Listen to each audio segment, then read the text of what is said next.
محمد مصطفیٰ صلی اللہ تعالیٰ علیہ وسلم کے بچپن کا بکریاں چرانے کا بہت ہی خوبصورت واقعہ بتانے والے ہیں، جس کو سن کر آپ کا بھی دل خوش ہو جائے گا۔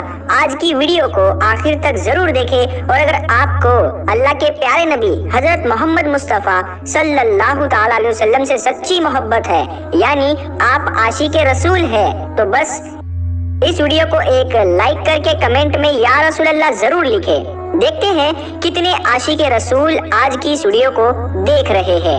تو چلیے دوستو شروع کرتے ہیں آج کی ویڈیو۔ پیارے دوستو، حضرت حلیمہ سعدیہ رضی اللہ تعالی عنہا، جنہوں نے اللہ کے پیغمبر حضرت محمد مصطفیٰ صلی اللہ تعالی علیہ وسلم کی بچپن میں پرورش کی، جو آپ کی دائی مبارکہ بھی ہے، یعنی آپ کی رضائی والدہ رہی ہے۔ حضرت حلیمہ سعدیہ رضی اللہ تعالی عنہا فرماتی ہے کہ جب سے محمد میری زندگی میں آیا تو ان کی برکت سے میری تو زندگی ہی بدل گئی۔ آپ کی برکتیں اتنی تھی کہ جن کو دیکھ کر ہم نے محمد کا نام ہی برکت والا بچہ رکھ دیا۔ حضرت حلیمہ سعدیہ رضی اللہ تعالی عنہا فرماتی ہے کہ ایک بار ہمارے یہاں پر سوکھا پڑ گیا، سب کے جانور بھوک سے مرنے لگے، مگر جس طرف ہمارے بچے بکریوں کو لے کر جاتے تو ہماری بکریاں خوب کھا کر واپس آتی، یعنی کہ ہماری بکریاں اچھی طرح سے پیٹ بھر کر واپس آتی۔ یہ دیکھ کر سارے گاؤں والے اپنے بچوں کو ڈانٹ کر کہنے لگے کہ جس طرف حلیمہ سعدیہ کی بکریاں چرنے جاتی ہے وہاں پر تم لوگ کیوں نہیں جاتے ہو؟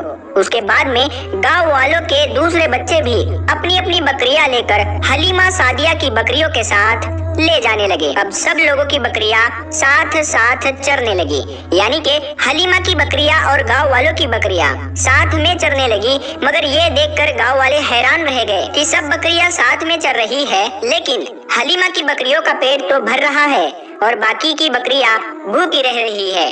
یہ دیکھ کر حلیمہ سعدیہ کہتی ہے یہ سب برکت آمنہ کے لال کی ہے، یہ ساری برکتیں اس محمد کی ہے۔ اور یہی نہیں، حضرت حلیمہ سعدیہ رضی اللہ تعالیٰ عنہ کہتی ہے کہ گاؤں میں جب بھی کسی کی بکری بیمار ہو جاتی تو گاؤں والے اس بکری کو لے کر ہمارے گھر آتے اور محمد کا ننھا سا ہاتھ بیمار بکری پر پھیر دیتے، وہ بکری فوراً ٹھیک ہو جاتی۔ اور یہی نہیں، اگر گاؤں میں کوئی بچہ بیمار ہو جاتا تو اس بیمار بچے پر محمد کا ہاتھ پھیر دیتے تو وہ بالکل ٹھیک ہو جاتا۔ پیارے دوستو، اللہ کے پیغمبر حضرت محمد مصطفیٰ صلی اللہ تعالی علیہ وسلم جب حضرت حلیمہ سعدیہ کے پاس میں پرورش پا رہے تھے اور جب آپ کی عمر مبارک 3 سال کی ہو گئی تھی تو ایک دن حلیمہ سعدیہ کی سگی بیٹی اپنی ماں سے کہنے لگی، یعنی جب میں بکری چرانے کے لیے جاتی ہوں تو میرا وہاں پر بھائی محمد کے بغیر دل نہیں لگتا۔ اے میری ماں، میرا ایک کام کرو، جب میں بکریاں چرانے کے لیے جاؤں تو میرے بھائی محمد کو بھی میرے ساتھ میں بھیج دینا۔ تو یہ سن کر حضرت حلیمہ سعدیہ رضی اللہ تعالیٰ عنہ کہنے لگی، نہیں بیٹی، ابھی محمد بہت چھوٹا ہے، ابھی یہ بہت نرم نازک ہے، کہیں اس کو دھوپ لگ گئی تو؟ دیکھو کتنا حسین اور مبارک چہرہ ہے، میں اس کو تکلیف نہیں دے سکتی، یہ تو میرا شہزادہ ہے۔ اگر محمد کے پاؤں میں کوئی پتھر چبھ جائے، اگر جنگل میں جاتے ہوئے محمد کے پیروں میں کوئی کانٹا چبھ گیا تو؟ ابھی یہ بہت چھوٹا ہے، اسی لیے میں اس کو تمہارے ساتھ جنگل میں نہیں بھیج سکتی، جنگل میں جانور اس کو تکلیف پہنچائیں گے، وہ اس کو مشقت میں ڈال دیں گے۔ یہ سن کر حضرت حلیمہ سعدیہ کی بیٹی کہنے لگی، اے ماں، تم دھوپ کی بات کرتی ہو، جب میں کبھی بھائی محمد کے ساتھ میں باہر جاتی ہوں تو آسمان سے بادل آ کر ہم پر سایہ کرتے ہیں، اور امی جان تم جنگلوں کے جانوروں کی بات کرتی ہو تو سنو، جنگل کے جانور بھائی محمد کے منہ کو چومتے ہیں، جانور تو اس کو سجدہ کرتے ہیں۔ اور یہی نہیں، جب بھی ہم بھائی محمد کے ساتھ میں بکریاں چرانے کے لیے جاتے ہیں تو ہمارے سب کام آسان ہو جاتے ہیں، ہماری بکریاں بھی ادھر ادھر نہیں جاتی۔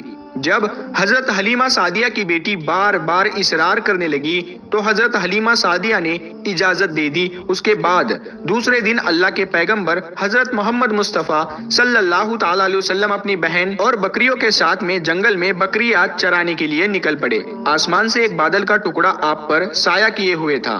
اس طرح سے 4-5 دن آپ صلی اللہ تعالی علیہ وسلم اپنی منہ بولی بہن کے ساتھ بکریاں چرانے کے لیے جاتے رہے۔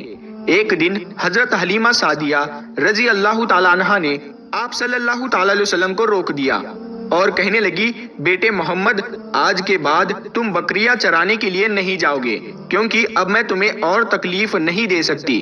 اے میرے بیٹے مجھے تم سے بہت محبت ہے، ایک تو مجھے تمہاری یہ دوری برداشت نہیں ہوتی اور دوسری بات تم میرے پاس بہت ہی عزیز امانت ہو، اسی لیے آج سے تم بکریاں چرانے کے لیے نہیں جاؤ گے، تم اب گھر میں ہی رہو گے۔ اس طرح سے حضرت حلیمہ سعدیہ نے پیغمبر حضرت محمد مصطفیٰ صلی اللہ تعالی علیہ وسلم کو بکریاں چرانے سے روک دیا۔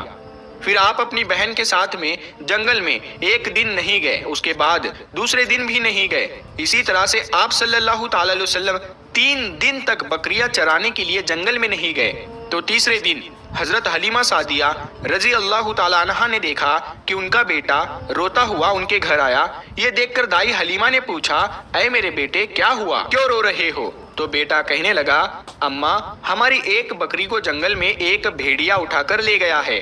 جب دائی حلیمہ نے اپنے بیٹے کے منہ سے یہ بات سنی تو دائی حلیمہ کی آنکھوں میں آنسو آ گئے۔ جب اللہ کے پیغمبر حضرت محمد مصطفیٰ صلی اللہ تعالیٰ علیہ وسلم نے اپنی ماں حلیمہ سعدیہ رضی اللہ تعالیٰ عنہا کے آنکھوں میں آنسو دیکھے تو آپ صلی اللہ تعالیٰ علیہ وسلم کی آنکھوں میں سے آنسو بہنے لگے، کیونکہ آپ کا دل بچپن سے ہی بڑا نرم تھا، کسی کا بھی دکھ آپ سے برداشت نہیں ہوتا تھا، اور دائی حلیمہ تو آپ کی والدہ محترمہ تھی۔